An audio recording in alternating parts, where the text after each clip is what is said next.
Bismillahirrahmanirrahim. Assalamualaikum warahmatullahi wabarakatuh. Rabbi a'udzubika min hamazatis syayatin wa a'udzubika rabbi ayyahdurun. Itulah yang diucapkan ketika seseorang merasa dirinya hendak dicelakakan oleh yang lain. Maka kepada Allah lah kita berhak meminta perlindungan. Pemirsa, hari ini kita akan melihat suatu kondisi perasaan hati manusia yang merasa terganggu dengan keberadaan yang lain. Lalu dia mencoba menggunakan makhluk-makhluk yang lain untuk membantu menghancurkan orang yang dianggap sebagai penghalang itu. Sudah pasti ini adalah pembelajaran yang tidak akan pernah baik untuk diterima oleh siapapun. Tapi demi Allah, kita perlu saksikan sebagai sebuah pembelajaran di dalam hidup kita. Mari kita saksikan.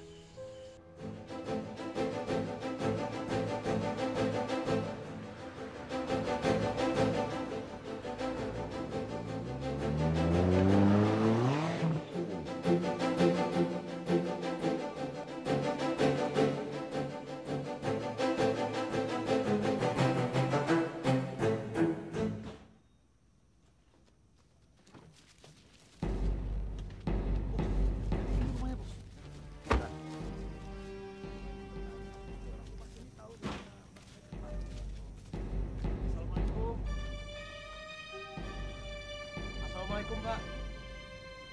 Waalaikumsalam. Selamat malam, Pak. Selamat malam. Bisa saya bantu?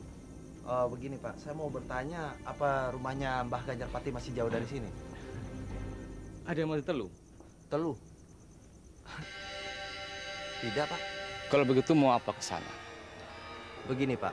Saya bermaksud untuk menyingkirkan seseorang dari sebuah Itu syirik, sirik. Maksud Bapak? dosa. Ganjarpati memang orang yang kejam. Dia tidak pernah peduli dengan nyawa orang lain. Kalau dia mendapatkan keuntungan, dia akan melakukan apa saja demi orang yang memberikan keuntungan itu. Oh iya, agamamu apa? Saya Islam. Islam.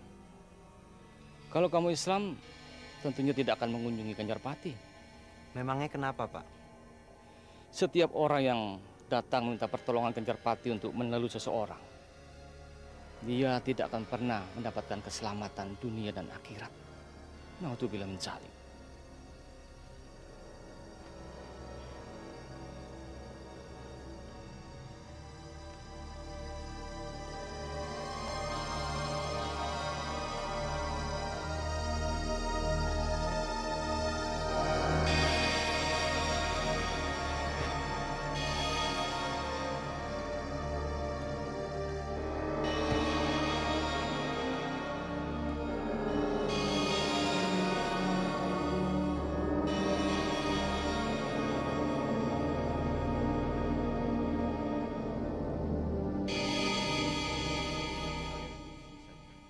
Biar saya sendiri yang masuk.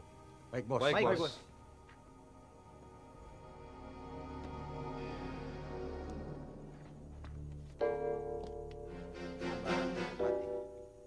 Kalian siapa? Saya Raja Tomo. Mereka semua adalah pegawai dan pengawal saya. Cuma saya yang punya maksud dengan Mbah Ganjarpati. Maksud kedatangan Anda kemari untuk apa? Teluh. Oh, Saya punya bisnis dengan Mbah Ganjarpati. Kalau Mbah Ganjarpati bisa membunuh saingan saya bisa bayar dengan mahal. Saya bisa saja membunuhnya, tapi itu dengan cara kasar. Polisi bisa mengetahui siapa pembunuhnya. Maka dari itu saya datang ke sini untuk minta bantuan dengan Mbah Ganjarpati.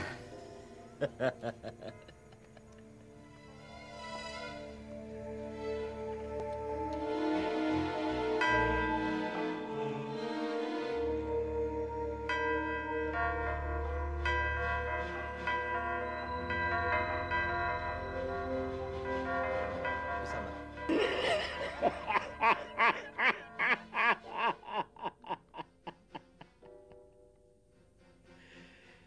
jangan tanya bisa kepada saya.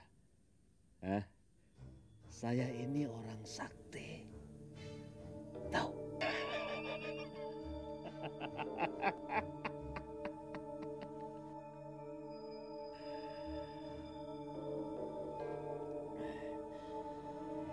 Ini Alan Saputra, saingan kamu.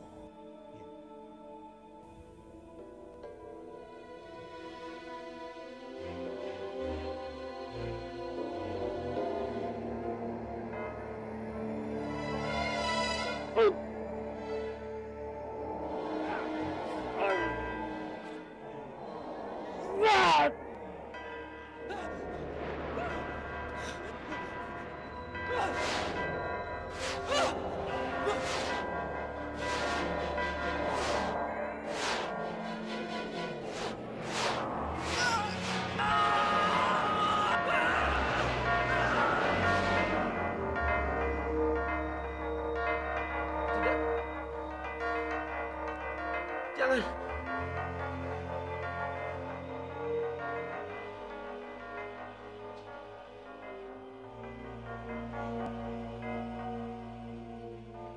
Kenapa? Akang mimpi? Iya. Hah? Enggak. Bukan mimpi. Akang terlepas dari maut. Kata Kiai Fajar, ada yang mau nyelakain Akang. Ya sudah. Sekarang kan orang itu sudah gagal. Sekarang Akang sudah berhasil menjadi bupati. Iya.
Mencoba bermain-main dengan saya.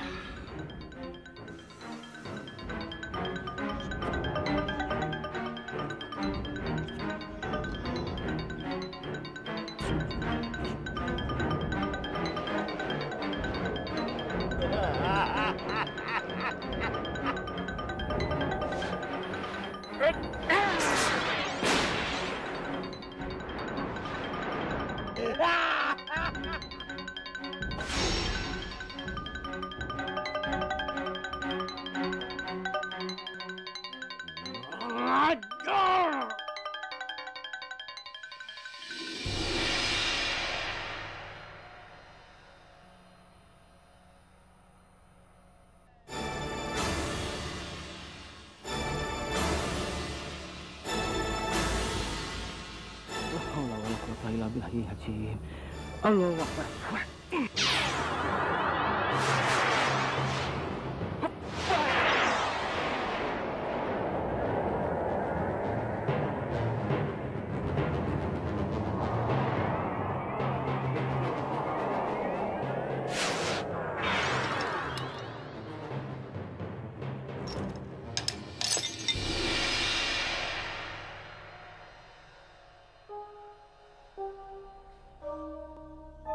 Itu ternyata benar-benar ingin mencoba aku.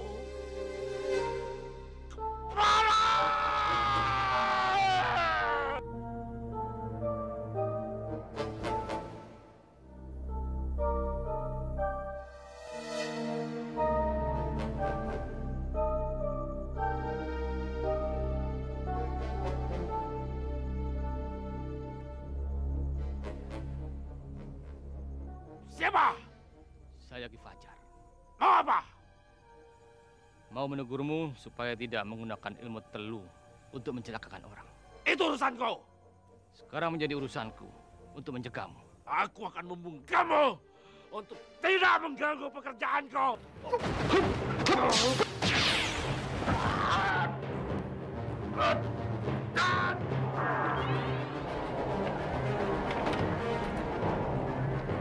Please.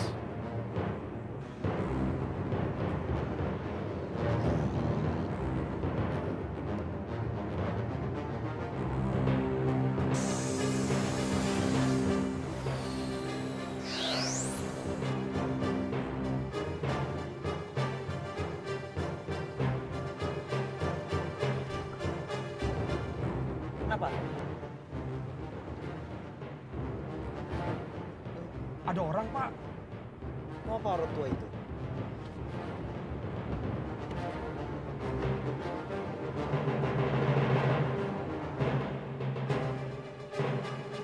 Kenapa kamu menghadang jalan kami? Untuk memberitahukanmu bahwa Ganjarpati bukan orang yang sakti.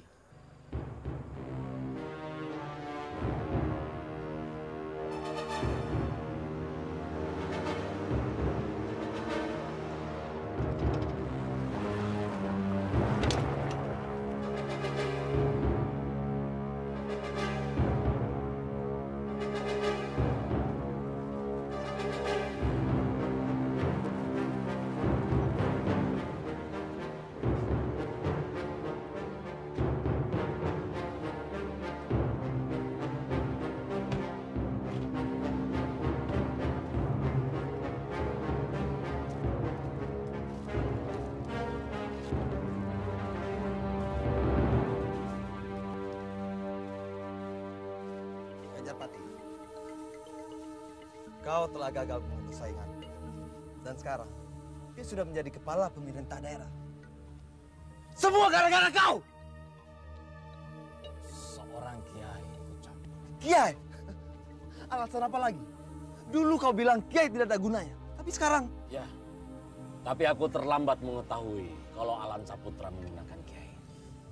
Jika aku tahu sebelumnya, Pak Kiai itu tidak berguna apa-apa. Seorang kiai hanya pandai memberikan ceramah agama. Kalau dibandingkan kesaktian, Pak Kiai itu tidak ada apa-apanya dibandingkan aku. Dan aku bisa membunuhnya. Tidak usah. Tidak ada gunanya. Semua sudah terlambat. Paham? Tak pateni, dan kamu bisa menggantikan posisinya.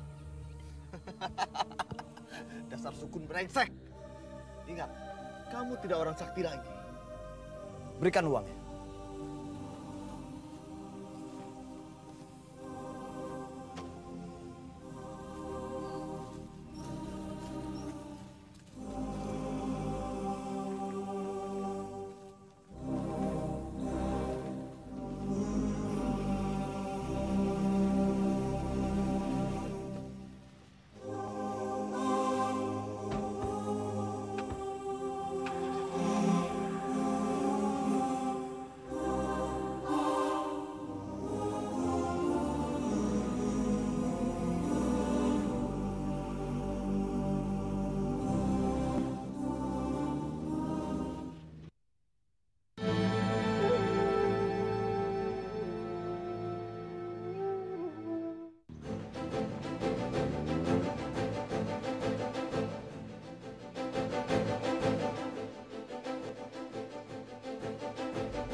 Kurang ajar.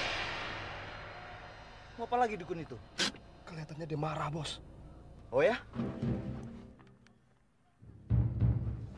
Belum tahu dia.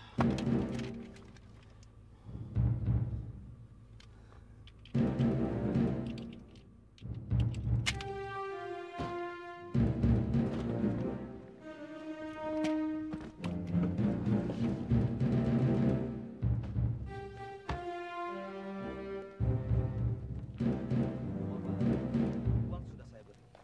Jangan menghina kesaktianku. Kamu telah gagal. Ya itu berarti kesaktianmu sudah melemah. Jangan menghina. Aku masih bisa membuktikan kalau aku orang sakti. Dengan melempar tubuhmu sejauh orang menyeberangi lautan. Jangan sombong, Mbah Ganjarpati. Ingat, kesaktianmu sudah tiada.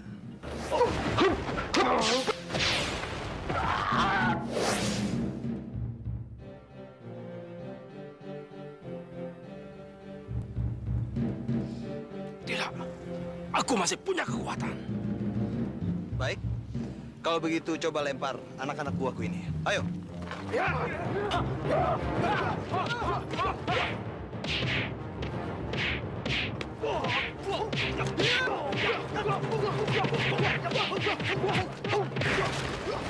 Cukup.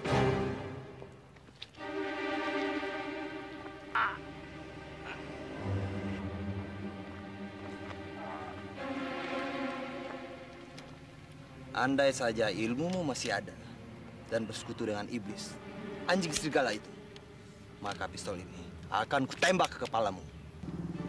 Dan peluru yang menghujam tubuhmu akan hancur berantakan. Kasihan. Lihat. Jangankan peluru ini menghujam ke dalam tubuhmu, tersentuh saja oleh daging dan semua tubuhmu, maka semuanya akan mengeriput. Mau? Jangan. Saya bukan iblis. Saya manusia. Saya dukun teluh. Jangan tembak saya, jangan. Dukun-dukunan, dukun yang tidak manjur, hah? Ambil.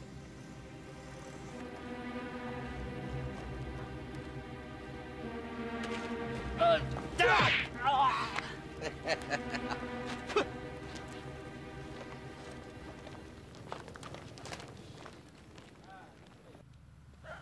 Kurang ajar!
Dewi.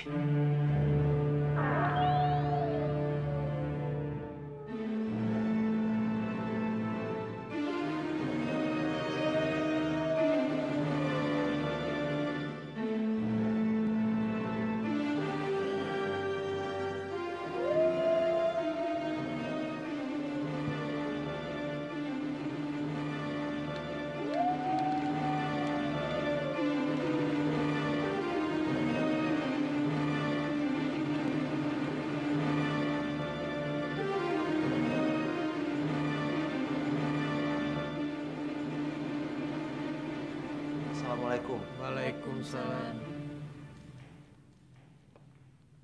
Raja? Saya ingin minta maaf dengan Mualan. Ya, dia sudah menginsafi kesalahannya.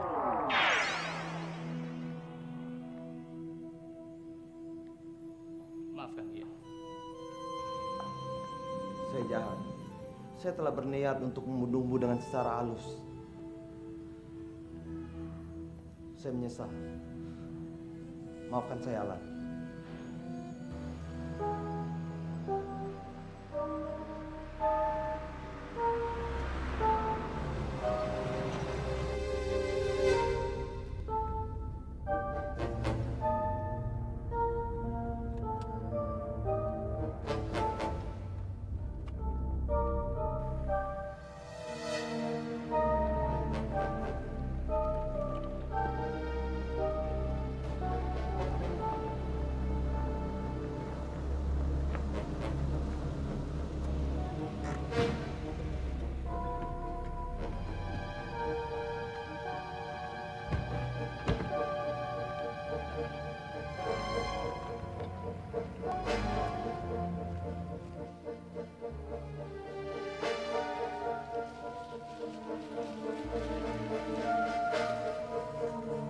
Inilah akibat perbuatan Kanjarapati atas kesemuanya sendiri. Sekarang dia tidak ada apa-apanya lagi. Tahan, jangan tembak.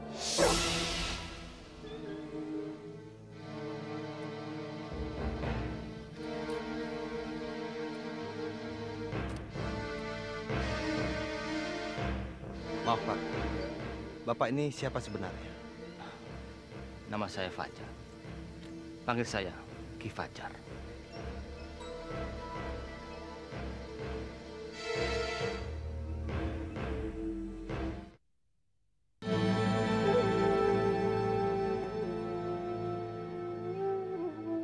Dan alhamdulillah, dukun itu tidak sempat mengirimkan sihir jaganya kepada Alan karena Bapak telah mengadangnya. Dan saya telah mendapat petunjuk dari Ki Fajar cara menghadapi dukun itu. Saya tahu dia pasti dendam kepada saya. Tapi saya tidak perlu khawatir lagi karena Ki Fajar menyarankan saya untuk menembak dia dengan peluru perak. Dukun itu berguru pada anjing jejadian. Menurut mitos Yunani, anjing jejadian seperti itu akan hancur bila terkena benda apapun yang terbuat dari perak. Dan itu pun mungkin terjadi kalau Allah mengendakinya. Kalau begitu, saya minta maaf, Alan.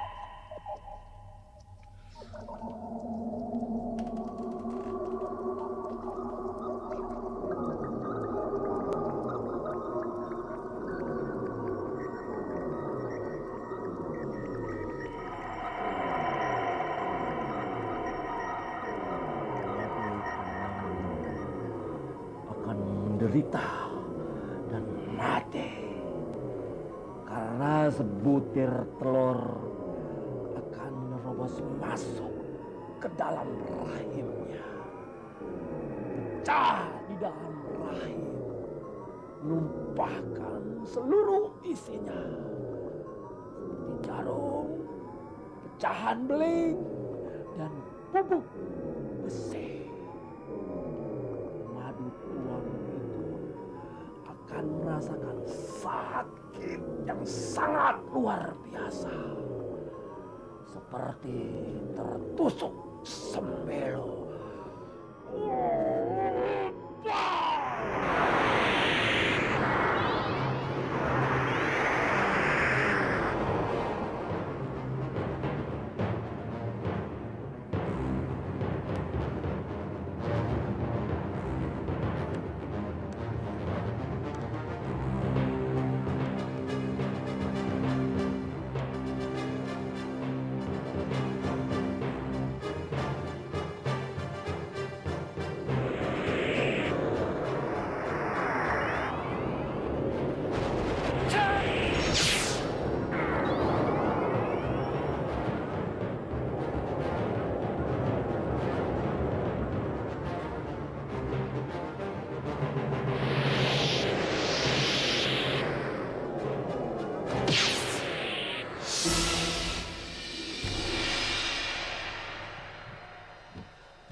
mana Dewi? Pada Ki Fajar. Bukan. Siapa? Pada seseorang yang bernama Raja. Kenapa? Bukannya dia yang menyuruhmu menggunakan teluh untuk menyingkirkan seseorang? Dia telah mengkhianati saya. Karena bertemu Ki Fajar. Saya mohon kamu bisa mengatasi orang tua itu. Tidak. Kenapa? Dia ayahku. Iya. Iya.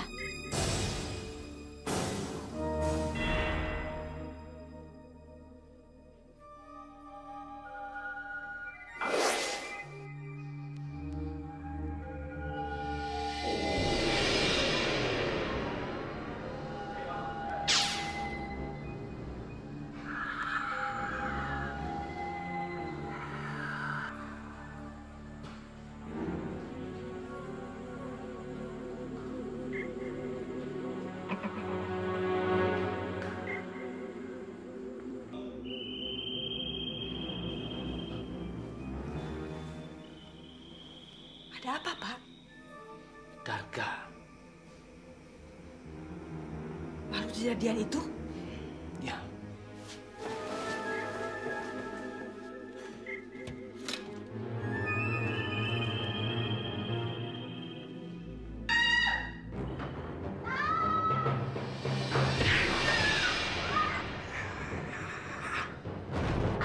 Bencana, hantu, cop, cop.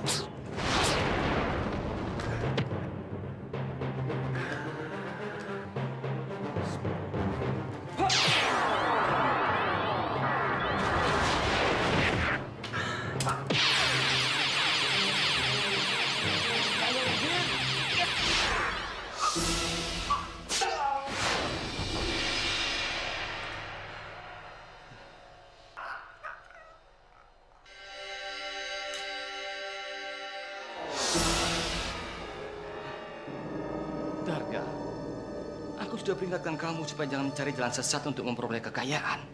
Tapi kamu tidak peduli. Nur! Awas, jangan. Saya menyesal terlambat menolongnya. Nurjana mati. Anak kita mati, Kang. Iya, dia telah mati digigit makhluk serigala kejadian itu. Jadi Nur akan menjadi pengikut makhluk kejadian itu. Justru dia yang akan menjadi pemimpinnya. Awas, jangan.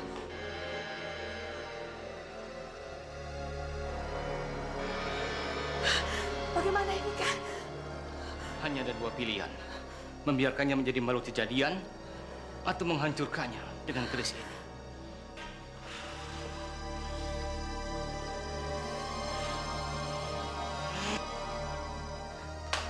Alhamdulillahirrahmanirrahim. Bismillah.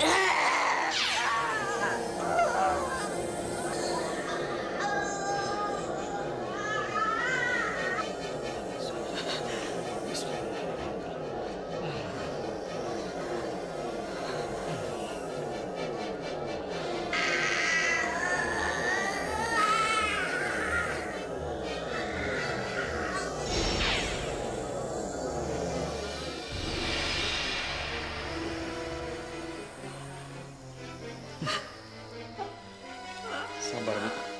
Sabar, Bu. Sabar.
ampun, Mas.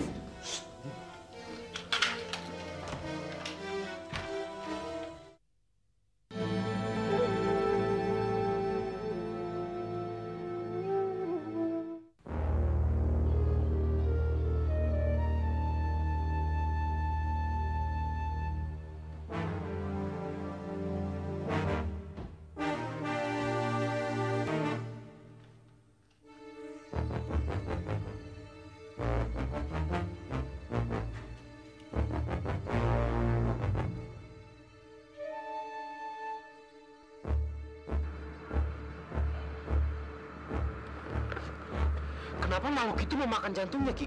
Kenapa dia nggak gigit lehernya? Rupanya makhluk itu tidak ingin ada pengikut.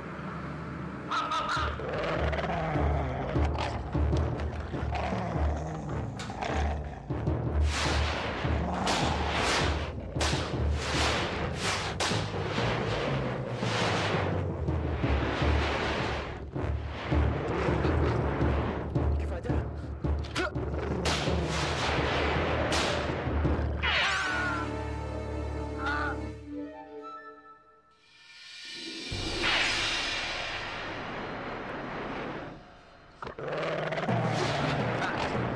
Yang satu ini biar urusan Bapak. Ayah, Kali ini kau akan kuhancurkan dengan tanganku sendiri. ayah, maafkan Dewi ya. Berdiri. Berdiri. Berdiri kataku. Ayah, Dewi menyesal ya. Terlambat, Dewi. Terlambat.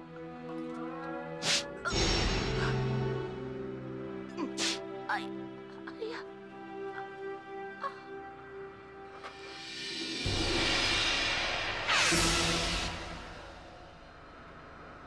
Innalillahi wa inna ilaihi rajiun. Ya Allah, semoga kau dapat maafkan anakku. Terimalah arwahnya di sisimu, ya Allah.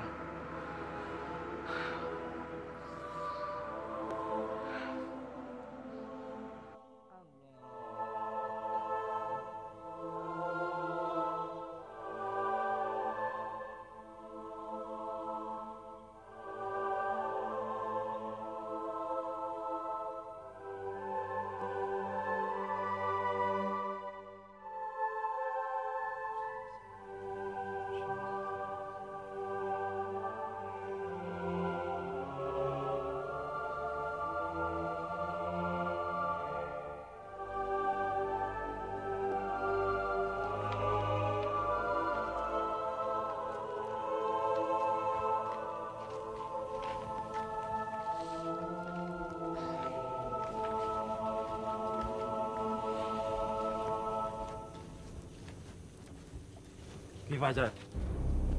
Iya. Saya saudaranya Dirga. Lalu? Dirga boleh mati. Tapi saya belum. Apa maksudmu?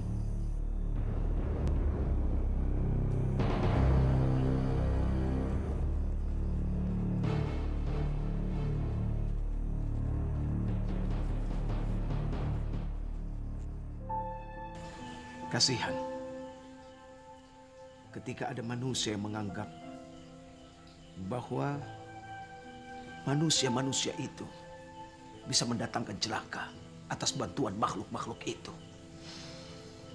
Tapi memang benar hal-hal seperti itu akan terus terjadi dan akan terus ada sampai bumi ini dikiamatkan oleh Allah Subhanahu wa taala. Apa buktinya? Allah Subhanahu wa taala berfirman dalam surat Al-Jin. A'udzu billahi minasyaitonir rajim. Wa annahu kana rijalun minal insi ya'udzuuna birijalin minal jinni fazaduhum rahaqa. Dan bahwasanya ada beberapa orang laki-laki di antara manusia, dia meminta perlindungan kepada beberapa laki di antara jin. Tapi demi Allah, sesungguhnya jin-jin itu cuma akan menambahkan dosa saja. Allahu Akbar. Segala sesuatu yang akan terjadi adalah biiznillah, atas izin Allah.